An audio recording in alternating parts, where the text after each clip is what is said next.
If you're trying to stop an object that is moving, you will need to stop its linear momentum. As you might anticipate, an object with a large linear momentum is more difficult to stop than an object with a small linear momentum. So what determines whether an object has a large or small linear momentum? It turns out there are two properties, mass and velocity. Linear momentum is simply the product of these two properties. As you can see, we use the letter P for linear momentum. The SI units for linear momentum can be seen in the equation, kilograms times meters per second. We call this variable linear momentum to distinguish it from angular momentum, which we will discuss in a later video. It's important to recognize that linear momentum is a vector equation. This means that, just like the kinematics equations and Newton's second law, linear momentum is applied to each coordinate direction independently. In two dimensions, that means that the vector equation can become two separate equations, typically in the x and y directions, when it's applied. In this video, we will do three things. First, rewrite Newton's second law in terms of linear momentum. Then, we will define a new quantity called impulse. And finally, we will rewrite the equation for kinetic energy in terms of linear momentum. In the next video, we will derive the conservation of linear momentum, which is one of the core principles in this course, and we will discuss its applications.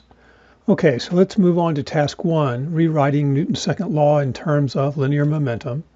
For this discussion, I will actually begin with Newton's second law written in terms of linear momentum. F net equals the change in momentum over the change in time. When Newton published his second law, he actually wrote it in terms of linear momentum as opposed to F net equals mass times acceleration. This form of Newton's second law in terms of momentum is actually a little more general than the form we have been using and provides some useful insight about motion. To demonstrate how this form of the equation is more general, I will derive F net equals mass times acceleration from it, and we will see where the assumption is made.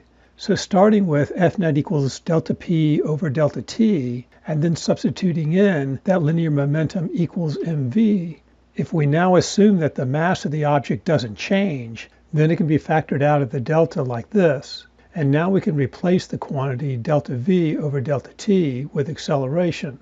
And so we've done it. We derived F net equals mass times acceleration from F net equals delta P over delta T.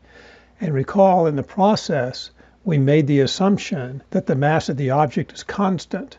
And so you can see that indeed F net equals delta P over delta T is more general than F net equals mass times acceleration. But as long as the mass of the object is constant, the two forms of Newton's second law are equivalent. It is possible for the mass of an object to change, for instance with a rocket that rapidly loses fuel as it flies. But for most of the applications we will discuss in this course, the mass of the object will be constant. Here's an example to demonstrate the use of Newton's second law in terms of momentum. A 1 kilogram ball bounces straight up from the floor. Just before impacting the floor, the ball has a downward velocity of 10 meters per second, and just after bouncing off the floor, the ball has an upward velocity of 10 meters per second. If the ball is in contact with the floor for 10 milliseconds, what is the average normal force on the ball by the floor?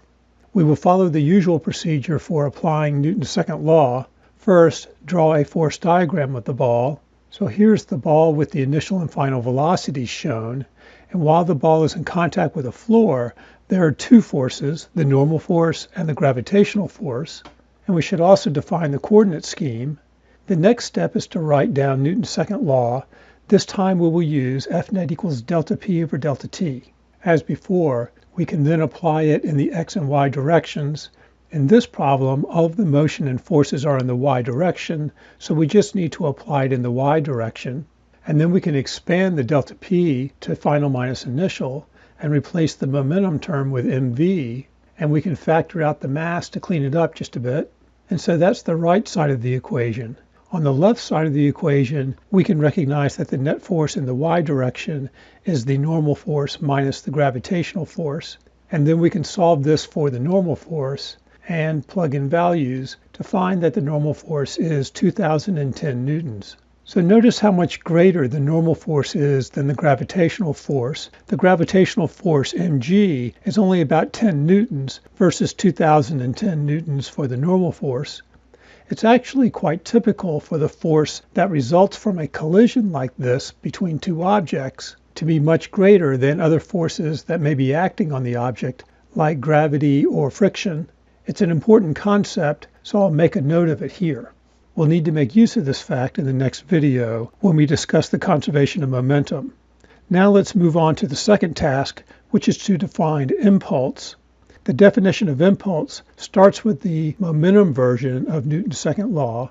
If we solve the equation for delta P, we get this equation, which expresses that in order to change the object's momentum and thus its motion, we must consider not only the size and direction of the net force applied to the object, but also how long the net force is applied. This is an important conceptual idea, and thus the quantity F net times delta T is given the name net impulse. So now we can say that the net impulse acting on an object is responsible for changing its linear momentum. The definition of net impulse, then, is F net times delta T, and you can see that we use the letter I for impulse. Further, from the brief derivation on the left, we can see that the net impulse is also equal to delta P, so I've added it to the net impulse equation on the right for completeness. We can also define the net impulse for an individual force to be the individual force times delta T. The SI units for impulse, which can be seen in these equations, are newtons times seconds or kilograms times meters per second. For these equations, you can see that there is a close relationship between force and impulse. Here are three similarities.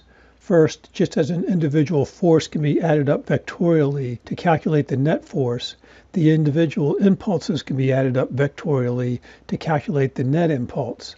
Second, Newton's third law applies to impulses just like it applies to forces. When one object causes an impulse on a second object, the second object causes an impulse on the first object that is equal in magnitude and opposite in direction. And third, from the vector equation for impulse, we can see that the net impulse vector must always point in the same direction as the net force vector. Now I'll work through a brief example to demonstrate the use of impulse. A 0.2 kilogram softball is thrown by a catcher. The ball is going 25 meters per second horizontally when the catcher catches it. What is the magnitude of the net impulse applied by the catcher to stop the ball? First, let's draw a diagram. The initial speed is 25 meters per second and the final speed is 0. Given the direction of the initial velocity as I've shown it, the net force must be to the left to make the ball come to a stop. Based on that, we know that the net impulse must also be to the left. Now let's go to the net impulse equation.